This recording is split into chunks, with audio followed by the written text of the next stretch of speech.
Assalamualaikum warahmatullahi wabarakatuh. Nama saya Putri Angelis Rohmah, NIM 2021 53078.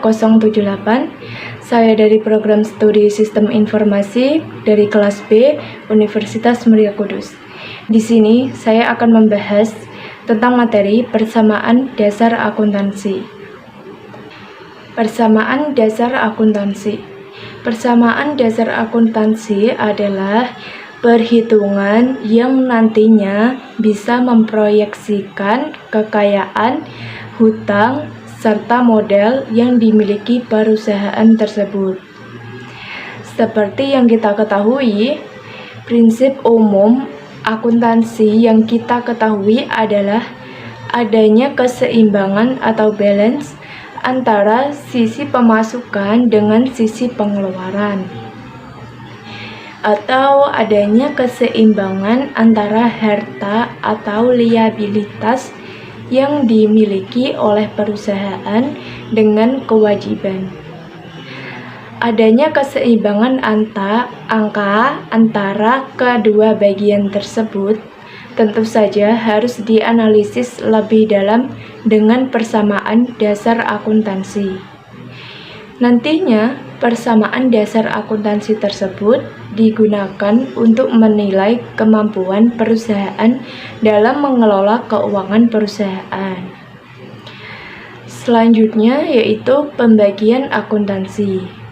Di sini akuntansi itu dibagi menjadi 3, yaitu yang pertama ada akuntansi manajemen, yang kedua yaitu akuntansi keuangan, dan yang ketiga adalah akuntansi pemerintah.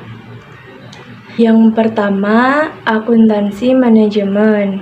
Di sini dijelaskan bahwa akuntansi manajemen adalah cabang akuntansi yang menghasilkan laporan keuangan bagi pihak intern, organisasi, atau manajemen. Akuntansi manajemen sebagai salah satu hal terpenting bagi perusahaan maupun bisnis. Segala perencanaan dan pengambilan keputusan manajemen didasarkan dari data akuntansi manajemen. Oleh karena itu, sebagai manajer atau pemilik bisnis, perlu adanya pemahaman serius mengenai akuntansi manajemen ini. Jadi, di sini akuntansi adalah laporan keuangan. Cuman kalau di akuntansi manajemen ini diperuntukkan untuk pihak organisasi atau manajemen dalam perusahaan. Selanjutnya, yang kedua yaitu akuntansi keuangan. Akuntansi keuangan adalah cabang akuntansi yang menghasilkan laporan keuangan bagi pihak ekstern seperti investor, kreditor, dan Bapepam. Bapepam itu apa sih? Nah, jadi Bapepam itu adalah singkatan dari Badan Pengawas Pasar Modal. Bapepam ini adalah sebuah lembaga di bawah Kementerian Keuangan Indonesia yang bertugas membina, mengatur, dan juga mengawasi sehari-hari kegiatan pasar modal serta merumuskan dan melaksanakan kebijakan dan standarisasi teknis di bidang lembaga keuangan. Akuntansi keuangan merupakan hal yang terpenting dalam sebuah perusahaan. Jadi, untuk akuntansi keuangan ini itu diperuntukkan untuk pihak ekstern, yaitu investor, kreditor, dan juga Bapepam tadi. Keuangan adalah jantung dari perusahaan itu. Uang yang keluar dan uang yang masuk ke perusahaan itu harus jelas sehingga perusahaan dengan mudah untuk mengetahui berapa omsetnya. Nah, disinilah diperlukan yang namanya akuntansi keuangan.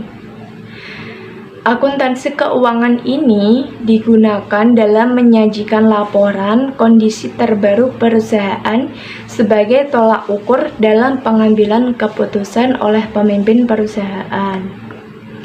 Selanjutnya, yang ketiga yaitu akuntansi pemerintah. Akuntansi pemerintah itu adalah cabang akuntansi yang memproses transaksi-transaksi keuangan pemerintah yang menghasilkan laporan keuangan sebagai bentuk pertanggungjawaban pelaksanaan APBN atau APBD kepada rakyat melalui lembaga legislatif serta untuk kepentingan pihak-pihak yang terkait. Kalau akuntansi pemerintah ini, dia bekerja untuk menyusun laporan keuangan pemerintahan. Di sini ada dua, yaitu APBN level nasional dan juga APBD itu level daerah. Biasanya, akuntansi pemerintah ini sudah dirancang masuk ke dalam suatu sistem yang disebut dengan e-government.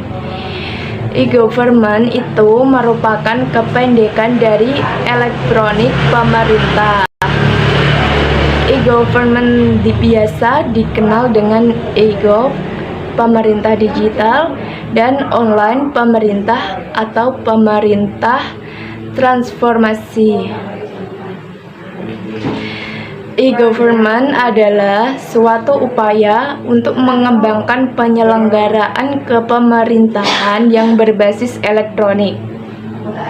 Suatu penataan sistem manajemen dan proses kerja di lingkungan pemerintah dengan mengoptimalkan pemanfaatan teknologi informasi dan komunikasi. Atau e-government adalah penggunaan teknologi informasi oleh pemerintah untuk memberikan informasi dan pelayanan bagi warganya, urusan bisnis, serta hal-hal lain yang berkenaan dengan pemerintahan. E-government dapat diaplikasikan pada lembaga legislatif, yudikatif, atau administrasi publik. Untuk meningkatkan efisiensi internal, menyampaikan pelayanan publik, atau proses kepemerintahan yang demokratis. Pada umumnya, akuntansi pemerintahan itu dimaknai sebagai aplikasi pencatatan keuangan negara yang dilakukan oleh unit kerja tertentu. Akuntansi pemerintahan ini merupakan sistem pencatatan dan pembukuan yang harus ada bagi setiap negara. Karena aplikasi ini yang membuat keuangan dan aset negara itu tercatat dengan baik dan tepat. Sebaliknya, jika akuntansi negara ini tidak dilakukan, tentu penghasilan dan pengeluaran negara tidak akan terdokumentasi dengan benar dan proporsional. Selanjutnya yaitu siklus akuntansi. Siklus akuntansi itu merupakan serangkaian tahapan yang harus dilalui untuk merubah input berupa transaksi sehingga menghasilkan output berupa laporan keuangan. Siklus akuntansi dimulai dengan pencatatan bukti transaksi. Jadi, di suatu perusahaan itu finalnya ketika dia memproses suatu barang menghasilkan suatu dokumen, yaitu bukti transaksi atau nota. Dari bukti transaksi ini terus masuk ke jurnal. Jurnal merupakan catatan kronologis dan sistematis atas seluruh transaksi keuangan sebuah entitas. Dalam melakukan pencatatan transaksi ke dalam jurnal, digunakan metode double entry, di mana setiap transaksi akan dicatat di sisi debit dan sisi kredit. Jurnal ini digunakan untuk mengetahui pergerakan keuangan dari bulan ke bulan. Selanjutnya, dari jurnal ini masuk ke buku besar. Yang dimaksud di sini dengan buku besar akuntansi adalah suatu kumpulan akun-akun yang digunakan untuk meringkas transaksi yang telah dicatat dalam jurnal. Buku besar akuntansi perusahaan juga dapat diartikan sebagai sebuah tahapan catatan terakhir dalam akuntansi atau disebut juga dengan Book of Final Entry yang menampung ringkasan data yang sudah dikelompokkan atau diklasifikasikan yang berasal dari jurnal. Buku ini berisi tentang perkiraan-perkiraan yang mengikhtisarkan pengaruh adanya transaksi keuangan terhadap perubahan sejumlah akun. Nah, selanjutnya dari buku besar ini terus masuk ke neraca saldo. Neraca saldo adalah daftar yang berisi keseluruhan data jenis akun beserta saldo total yang terdapat di setiap akun yang disusun secara sistematis yang bersumber dari buku besar pada periode waktu tertentu. Neraca bisa dikatakan sebagai alat persiapan untuk mengetahui keseimbangan total jumlah antara debit dan kredit pada akun yang ada dalam buku besar. Selanjutnya, dari neraca saldo langsung masuk ke jurnal penyesuaian. Jurnal penyesuaian adalah jurnal yang digunakan untuk melakukan proses pencatatan saldo pada akun-akun tertentu dan dapat mencerminkan jumlah yang sebenarnya sebelum berlanjut ke proses penyusunan laporan keuangan. Oke, selanjutnya dari jurnal penyesuaian ini terus masuk ke jurnal penutup. Jurnal penutup itu adalah jurnal yang dibuat pada akhir periode akuntansi untuk menutup akun-akun nominal sementara. Akibat dari penutupan ini, saldo akun-akun tersebut akan menjadi nol pada awal periode akuntansi. Akun yang ditutup adalah akun nominal dan akun pembantu modal. Selanjutnya, jurnal penutup disusun sebagai laporan keuangan. Selanjutnya adalah konsep entitas terpisah. Perusahaan dianggap terpisah dengan pemiliknya. Konsep entitas terpisah itu merupakan konsep yang paling mendasar dalam akuntansi. Konsep ini menegaskan bahwa kesatuan usaha akuntansi adalah suatu organisasi atau bagian dari organisasi yang berdiri sendiri terpisah dari organisasi lain atau individu lain. Ditinjau dari segi akuntansi antara kesatuan usaha yang satu dengan kesatuan usaha yang lainnya atau dengan pemiliknya, terdapat garis pemisah yang sangat tegas. Oke, masih di konsep entitas. Di sini ada Eliza. Dia membuka sebuah salon. Salonnya itu diberi nama Salon Eliza. Di sini Eliza mempunyai uang sebesar 10 juta. Uang 10 juta ini akan dimasukkan atau diberikan ke dalam salon Eliza. Jadi, yang tadinya uang Eliza itu 10 juta, ketika dimasukkan ke salon sudah tidak dibilang itu uang Eliza. Tetapi di sini adalah aset perusahaan yang disebut dengan kas. Jadi, salon Eliza mempunyai modal awal yaitu 10 juta rupiah. Jadi, harta salon 10 juta, kepentingan Eliza 10 juta. Nah, di sini harta sama dengan kepentingan pemilik. Jadi, 10 juta ini sudah menjadi harta salon.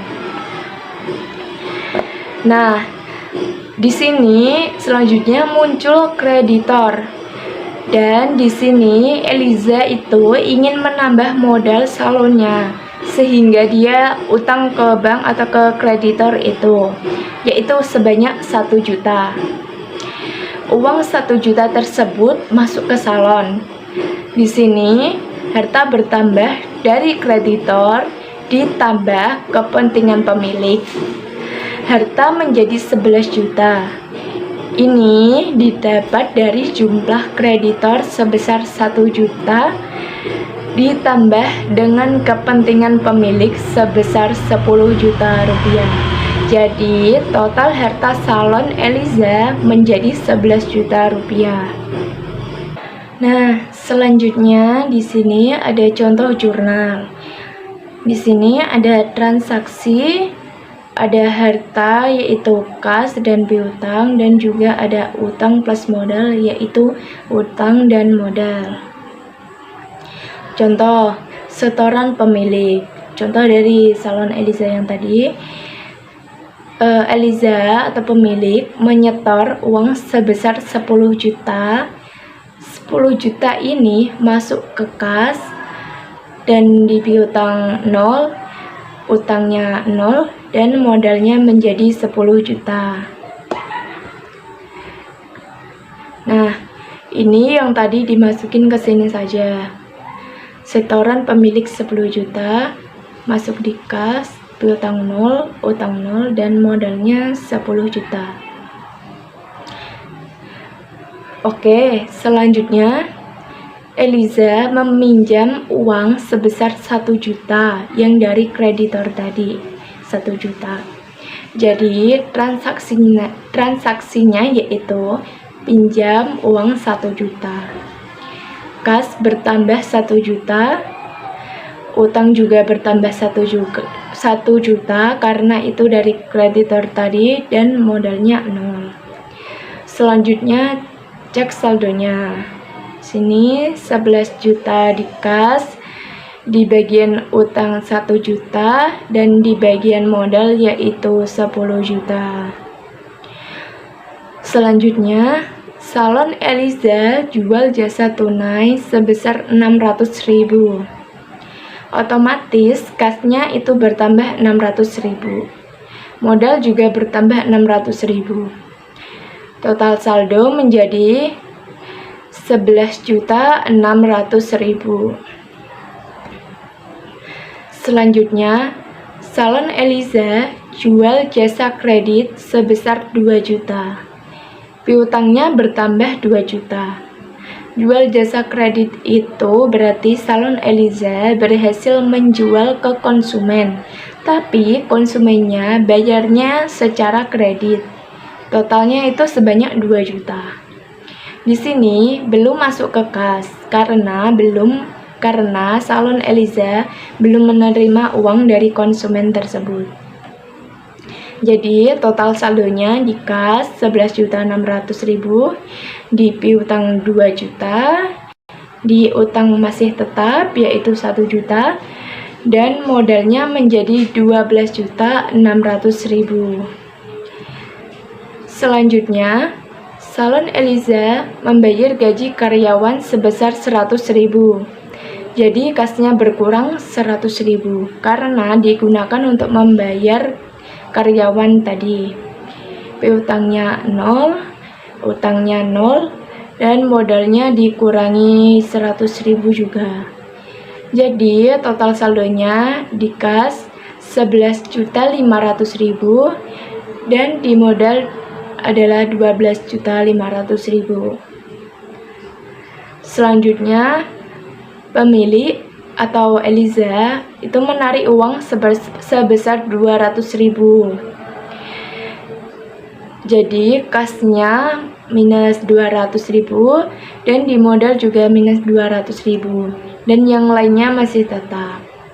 Jadi saldonya 11.300.000, di piutang masih tetap 2 juta, di utang masih tetap 1 juta, dan di modal menjadi 12.300.000. Nah, hasil di sini sama di sini itu hasilnya harus sama atau balance.